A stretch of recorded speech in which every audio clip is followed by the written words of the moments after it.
째깍, 째깍, 째깍.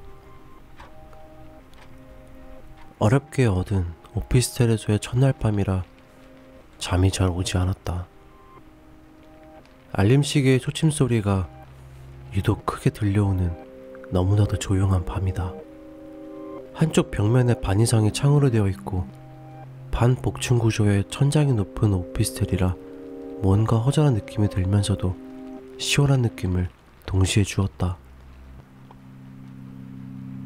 이곳 주변은 유흥가가 밀집해 있어서 밤에도 소음이 심하지만 내가 살고 있는 오피스텔은 그것과 한 블록 떨어져 있어서 생각보다 굉장히 조용했다. 단지 단점이라면 내가 살고 있는 15층과 거의 같은 높이로 솟아있는 사무실 건물이 10여 미터 앞에 있다는 것이다. 불을 끄고 나와 내 친구인 준혁은 머리 뒤에 두 손을 깍지 낀 자세로 누워서 달빛조차 어둠에 묻혀버린 창밖을 말없이 지켜보았다. 십수분이 지났을까? 나는 슬슬 졸음이 몰려와 깍지를 풀고 몸을 옆으로 돌려 준혁을 향해 누웠다. 그때 나를 의아하게 만든 것이 있었는데 거의 눈을 깜빡이지 않고 무언가를 뚫어져라 쳐다보고 있는 듯한 준혁의 모습이었다. 그런 준혁의 표정을 나 또한 말없이 뚫어져라 쳐다보았다. 이런 어색한 상황을 깬 것은 준혁이었다. 자세도 풀지 않은 채 심지어 눈길조차 나에게 돌리지 않고 그는 갑자기 입을 열었다. 너 이 오피스텔 싸게 들어왔다고 했지? 응. 얼마나? 보증금 500에 월세 50인데 5만원 깎아서 45에 들어왔어. 아는 사람 통해서 들어온 거냐? 아니, 근방에 부동산 중개소에 문의했어. 그런데 갑자기 그건 왜? 준혁은 나의 무릎을 무시한 채 아무런 표정 없이 그대로의 자세를 유지하고 다시 나에게 물었다. 중개인이 별다른 말 안 하디? 무슨 말? 준혁은 여전히 나의 질문을 무시했다. 그리고는 혼자서 넋두리하듯 입을 열었다. 말할 리가 없지. 무슨 소리야? 너 봤어? 뭘? 나의 물음에 갑자기 준혁은 어금니를 지그시 물었다. 그리고 잠시 후 조심스럽게 입을 열었다. 창밖에 있는 저 형상 말이야. 준혁은 어둠 속에 묻힌 창밖을 보고 있고 나는 그런 준혁을 바라보고 있다. 지금 이 순간 준혁이 무엇을 보았는지 모르지만 확실한 건 준혁의 번뜩거리는 눈빛과 긴장된 표정으로 봤을 때 심상치 않은 존재임을 직감할 수 있었다. 옆으로 누워 천장을 향하고 있는 내 오른쪽 뺨이 싸늘해지는 기분이 들었다. 뭔데? 몰라. 그냥 유리창 밖에 사람 같은 게 서 있어. 나는 탁하고 숨이 막히는 것 같았다. 무서움을 많이 타는 나는 혼자 있는 것을 정말 두려워했다. 내가 5살 때 일이었다. 엄마는 시장에서 투정 부리는 내가 귀찮았는지 내가 잠든 사이 잠깐 장을 보러 나갔다. 그런데 엄마가 장을 보러 가자마자 나는 바로 잠에서 깨어버렸다. 엄마의 부시럭거리는 소리가 없는 집. 있어야 될 존재가 없어졌을 때 두려움을 태어나서 처음으로 느꼈다. 아무리 불러도 엄마는 나타나지 않았다. 문을 열고 나갈 수도 없었다. 내 키가 닿지 않는 문고리는 여는 방법을 알고 있었지만 정작 내 손이 닿는 손잡이 잠금 장치는 여는 방법을 몰랐다. 나는 손잡이를 잡고 엄청나게 울었다. 쿵쿵쿵. 누군가 문을 거칠게 두드렸다.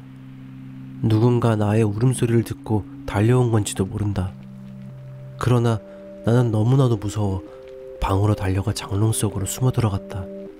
어둠 속에 밀폐된 공간, 끊임없이 문을 두드리는 소리, 그리고 누군가를 부르는 낯선 남자의 목소리. 너 겁먹었지? 준혁의 물음에 나는 아무 대꾸도 하지 못했다. 솔직히 겁먹었다. 내가 원래 겁이 많은 것도 있지만 준혁의 기이한 능력 때문이기도 하다. 준혁이도 지금 나의 심정을 알고 있을 거다. 준혁은 아주 가끔씩 귀신을 본다고 한다. 귀신인지 아닌지 모르지만 남들이 보지 못하는 것을 본다고 한다. 한 번은 둘이 식당에서 밥을 먹고 있는데 준혁이 수저로 찌개를 뜨는 자세를 하며 눈을 치켜든 채 자꾸 내 뒤를 힐끔힐끔 쳐다보고 있는 것이다. 내가 왜 그러냐고 물으니까 검은 롱코트에 검은 중절모를 쓴 남자가 식당 내부의 기둥 뒤에 서서 반쯤 몸을 드러낸 채 우리들을 지켜보고 있다는 것이다. 나는 고개를 휙 돌려 준혁이 말한 곳을 쳐다보았다. 내 눈에는 아무것도 보이지 않았다. 그러자 준혁이 내게 힘 닿는 데까지 성대의 진동을 억누른 숨소리로 다급하게 외쳤다. 쳐다보지 마! 준혁의 놀란 외침에 나는 얼른 고개를 돌려 식탁 위에 놓인 찌개에 시선을 모았다. 내 눈의 초점이 심하게 요동치고 있음을 알았는지 준혁이 조용히 속삭였다. 우리를 찾는 게 아니야. 쳐다보지 마. 그리고 잠시 후 만취한 상태에서 10여 분간 계속 자신의 해병대 시절 무용담을 늘어놓으며 식당의 모든 소음을 자신의 목소리로 잠재워버린 50대의 한 아저씨가 준혁의 등 뒤에서 쓰러졌다. 한 수저 들어올린 찌개 국물이 격렬하게 요동치는 내 손의 진동에 맞추어 여기저기 쏟아져 흘러내렸다. 나중에 그 정체 모를 존재에 대해 준혁에게 물었지만 준혁은 그냥 두려웠을 뿐 어떤 존재인지 알 수 없다고 했다. 단지 그가 저승사자처럼 느껴졌다는 것 뿐이다. 그래, 나 지금 겁먹었어. 여기에 나 혼자 어떻게 살라고 그런 말 하냐? 어린아이같이 울먹이는 듯한 나의 목소리를 들은 준혁은 내가 측은하게 생각되었는지 천천히 고개를 나에게 돌려 입을 열었다. 전에 중절모 쓴 사람 같진 않아. 그냥 창밖에 사람 형상 같은 게 보였을 뿐이야. 신경 쓰지 마. 뭐? 신경 쓰지 말라고? 너 같으면 신경이 안 쓰이겠냐? 준혁은 힐끔 내 얼굴 표정을 살피더니 깍지 낀 양손을 고정한 채 다시 시선을 창밖으로 향했다. 사람들은 모르고 넘어가잖아. 그래서 두려움이 없는 거고. 그냥 너도 모르는 체 하면 돼. 지금 네가 나한테 말해버렸잖아. 말해놓고서는 모르는 체 하라니. 내 말에 무슨 생각이 들었는지 준혁은 잠시 어금니를 깨물며 입을 굳게 다물었다.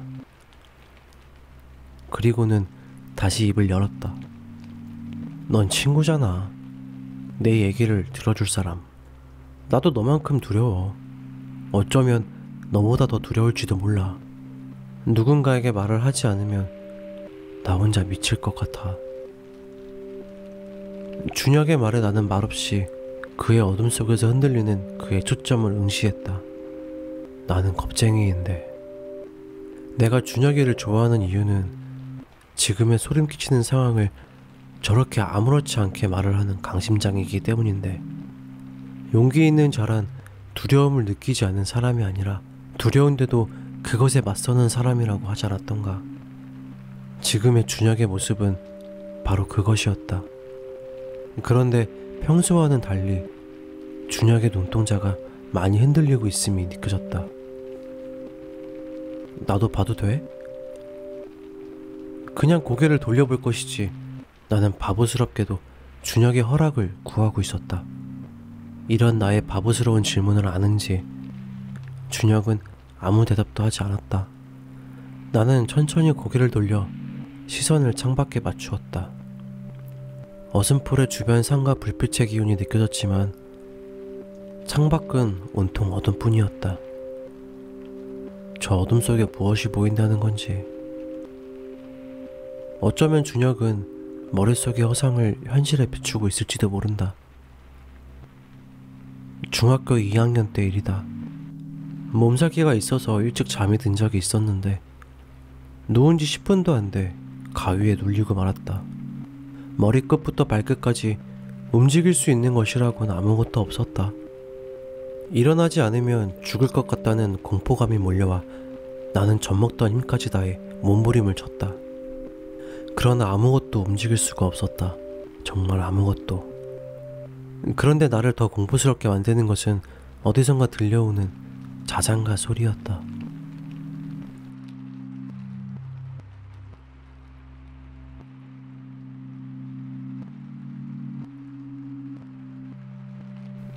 하이톤의 여자 목소리의 자장가 소리. 그리고 누군가가 내 가슴을 쓸고 있는 것이 느껴졌다. 눈을 떴다. 아니, 눈만 뜰 수 있었다. 그런데 나는 곧 눈을 뜬 것을 후회하게 되었다. 하얀 소복에 검고 긴 생머리를 늘어뜨린 낯선 여자가 내 옆에 앉아 손으로 내 가슴을 쓸고 있는 것이다.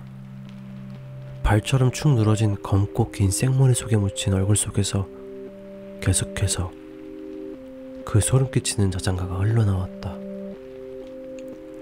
잘 자라 우리 아가 앞들과 뒷동산에. 심장이 멎을 것 같았다. 자장가가 이렇게 무섭고 혐오스러울 수가 있다니. 나를 깨운 건 엄마였다. 식은 땀을 뻘뻘 흘리며 통나무처럼 굳은 몸으로 눈만 부릅뜨고 있는 나를 이상하게 여긴 것이다.